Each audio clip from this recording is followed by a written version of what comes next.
My girlfriend always told me, "You're too emotional. Toughen up and take a joke." When she humiliated me in public repeatedly, I began firing back with quips about her cooking, her driving, her job. When she got upset, I echoed, "Too emotional. Toughen up." The day she realized she'd unleashed a beast. I'm Jake, 26, sitting here wondering how my relationship became a social experiment in hypocrisy. My girlfriend Emily, 28, and I had been together for 2 years. She's undeniably attractive, works in fashion PR, and has this blunt, no-filter vibe her friends adore. The issue? Her humor only went one way. It started subtly. Little jabs at gatherings. Meet Jake, my boyfriend. He's in finance. Exciting, huh? At least he's dependable, dependably dull. Everyone chuckled. I'd fake a grin. Later, I'd say it stung. God, Jake, you're so emotional. It's just a joke. Learn to laugh at yourself. Then it ramped up. Last month, at her friend's engagement party, Jake wanted to wear that green shirt, but I said it makes him look like a GameStop clerk. He wore it anyway. Now everyone's gonna ask him for Pokemon cards. 60 people laughed. I stood there, clutching my drink, feeling like a fool. In the car later, that was embarrassing, Emily. You're being dramatic, babe. It's called a sense of humor. If you weren't so touchy, you'd be fun at parties. The cycle was predictable. She'd roast me publicly, I'd voice my hurt privately, she'd call me emotional, oversensitive, dull. I'd apologize for overreacting, rinse, repeat. 3 weeks ago, she did it at my company gala, my work event. Jake's adorable. He rehearsed his speech for 3 days, 3 days for a 5-minute budget update. I told him nobody cares about numbers that much, but he made flashcards. My boss was there. My colleagues were there. Everyone gave those pitying chuckles. That night, I said nothing. I just decided, if poking fun at your partner is just fun, let's have some fun. Update 1. I started small the next morning. She made breakfast, pancakes like cardboard. Wow, Em, these pancakes are unique. Did you train as a hockey puck chef? I could use these as coasters at work. She froze. That's rude. Just a joke, Em. Don't be so emotional. She glared, but stayed quiet. That weekend, her friends came over for a cocktail night. Emily was bragging about her latest project at work. I cut in, "Oh yeah, Em's social media campaign. 3 weeks agonizing over 2 identical shades of gray? Groundbreaking. She's revolutionizing the gray community." Her friends shifted awkwardly. Emily's face flushed. "Jake, that's my career you're mocking. And finance is mine." Never stopped you. Come on, babe, laugh at yourself. The next week she was driving us to dinner and nearly hit a car while checking her phone. At dinner with her parents, I said casually, "Your daughter's driving is a thrill ride." Today, she almost rear-ended someone because she had to like a post. Social media stunt driver of the year, if crashing counts as a stunt. Her dad gave a nervous chuckle. Her mom looked worried. Emily was stunned. In the bathroom, she confronted me. "What's wrong with you?" "Nothing. I'm being funny, you know, having a personality like you always wanted." "This isn't funny. It's mean." "Funny, because when you do it, it's comedy gold." Her face showed it was sinking in. "This is about the gala? This is about 2 years of being your punching bag, Em." She stormed back to the table. Dinner was tense. Her parents tried to keep the conversation going while we sat in frosty silence. Update 2. Emily tried a serious talk that night. "You're being spiteful," she said. "I'm being hilarious," I corrected. "You just need a thicker skin." "This is different." "How?" "Because it hurts you. What were your jabs meant to do, show affection?" She had no answer. The next few days were strained. She stopped mocking me, but barely spoke. Then came Friday, her company's cocktail event. She introduced me cautiously to her boss, Vanessa, whom she idolized. "This is Jake." "Oh, Jake," I said cheerfully. "Em's always talking about you, Vanessa." She does this spot-on impression of your strategy meetings. Show her, babe. Do the bit about leveraging synergies. Emily paled. "I don't..." She's shy. It's perfect. The voice, the gestures. Had us cracking up last Tuesday, Vanessa's smile stiffened. How interesting. Later, when a coworker praised Emily's outfit, I added, she should look great. Spent 4 hours shopping for it, 4 hours for one skirt. I told her it's not Paris Fashion Week, but you know Em. Every event's a runway. The coworker gave an uneasy laugh. Emily fled to the bathroom, returning with red eyes. Happy now? She hissed. I'm having a blast. This is what you wanted. Me being fun at parties, right? The ride home was silent until she erupted. You're ruining my image. Like you ruined mine at my gala? That was different. People know I'm sarcastic. Now they know I am too. Congrats, Em. You got the fun boyfriend you wanted. She broke down in tears. Real ones, not crocodile tears. I didn't realize. Didn't realize what? That public humiliation stings? That being someone's constant joke wears you down? That your partner undermining you in front of people you respect feels like a knife? She was quiet for a long moment. I thought you knew I didn't mean it. But everyone else didn't. They just saw you tearing me down for laughs. You'd think that would have ended it. Nope. Emily went full attack mode. Instead of reflecting, she decided I was the bad guy. She called her mom, sobbing, claiming I'd humiliated her in front of her boss. Her mom called me. Jake? Emily's distraught. This isn't you, it's exactly like Emily. I'm just matching her vibe. Did she tell you she mocked me publicly for 2 years? She said they were just quips. Would you find it funny if your husband kept calling you dull? Mocked your job, joked about your clothes? Silence. Maybe you two need therapy. Emily's friends jumped in next.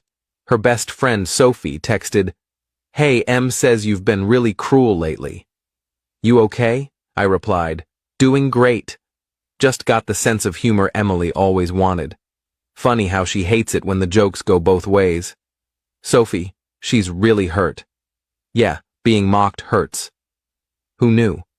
Then Emily tried social media, posted a long rant about toxic relationships, how someone you love can turn into a stranger, and emotional manipulation.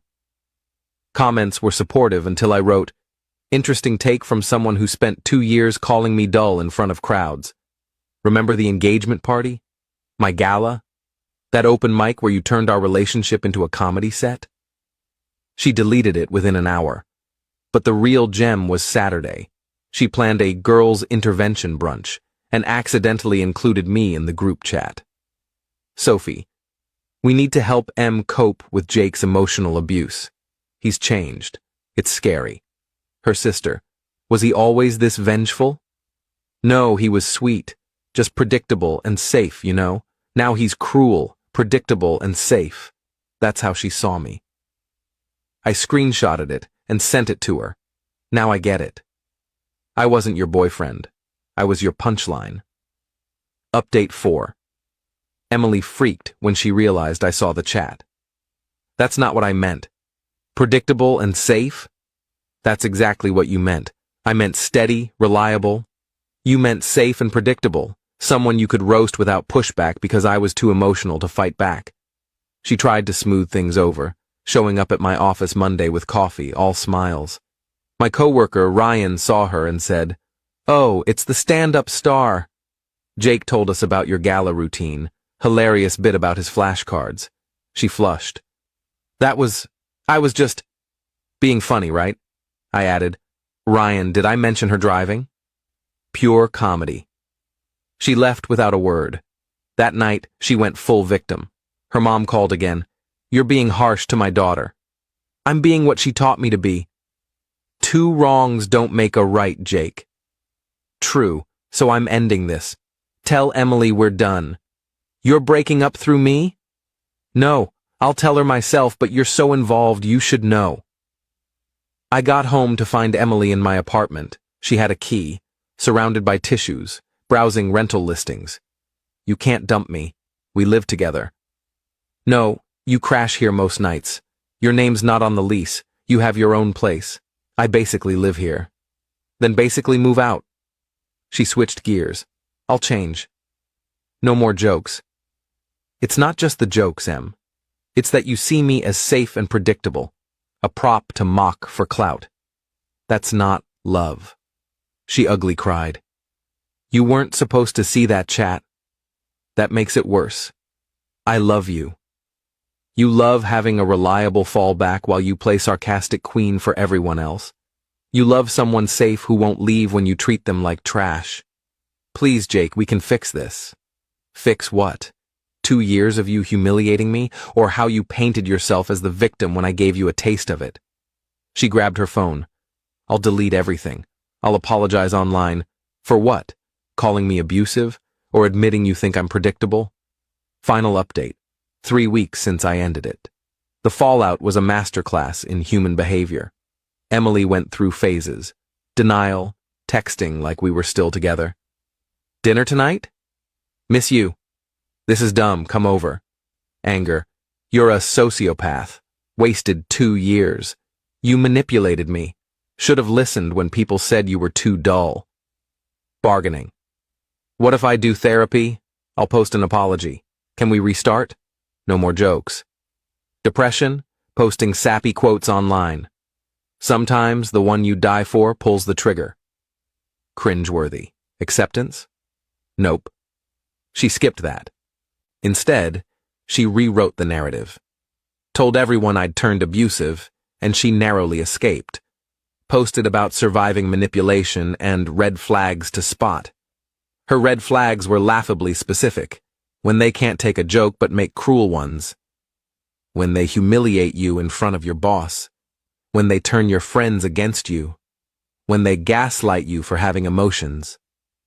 She was describing herself. Her friends bought it initially. Sophie texted, "Hope you get help for your anger."